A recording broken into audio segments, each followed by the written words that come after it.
তো হ্যালো বন্ধুরা, চলে এলাম আজকে একটা নতুন ব্লগ নিয়ে।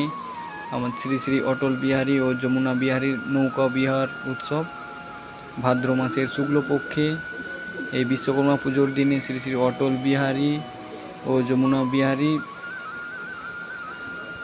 নৌকা খেলা উৎসব উপলক্ষে আজ ঠাকুরের নৌকো বেড়াতে বেরিয়েছিল। তাই প্রথমে নৌকা আমাদের নদীর ওপারের খেয়াঘাটে ধরেছিল।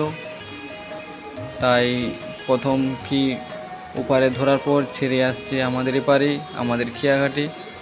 তাই এখানে খেয়াঘাটে আসার সময়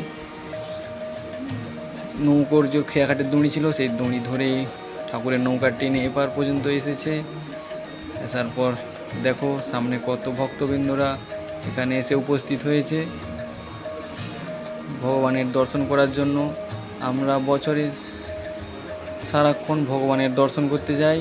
এই একটা দিন কেবল ভগবান মাত্র শুধু ভক্তদের দর্শন দেওয়ার জন্য নিজের ঘর ছেড়ে নৌকার মধ্যে সমস্ত ভক্তদের দর্শন দেওয়ার জন্য নৌকায় হয়ে বেরিয়ে পড়ে। তাই ভগবানের দর্শন করুন।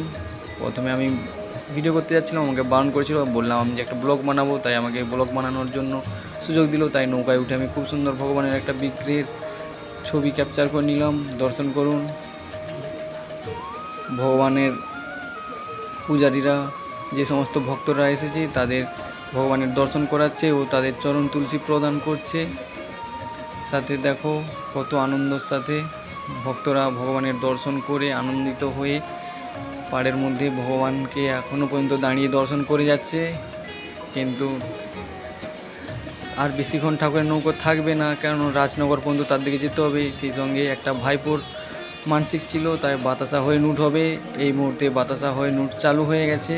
দেখো পাড়ে কত ভক্তরা নিত্য আনন্দ সহিত হরিণুটের বাতাসা গুঁড়োচ্ছে সবাই। বাতাসা গুঁড়োনো প্রায় শেষের মুখে হয়ে গেছে। এবারে ঠাকুরের নৌকা ছেড়ে আমাদের রাজনগরের উদ্দেশ্যে রওনা হবে। এই মুহূর্তে ঠাকুরের নৌকা ছেড়ে আমাদের ঘাটের সামনে যাবে। যদিও আমাদের ঘাটে একটু কাদা আছে, তাই আমি ব্লগ বানাবো বলে আমি খেয়াঘাটে প্রথমে চলে এসেছিলাম। ঠাকুরের নৌকা ছেড়ে দিয়েছে, এবারে ঠাকুরের নৌকা সোজা আমাদের ঘাটে গিয়ে ঠেকবে।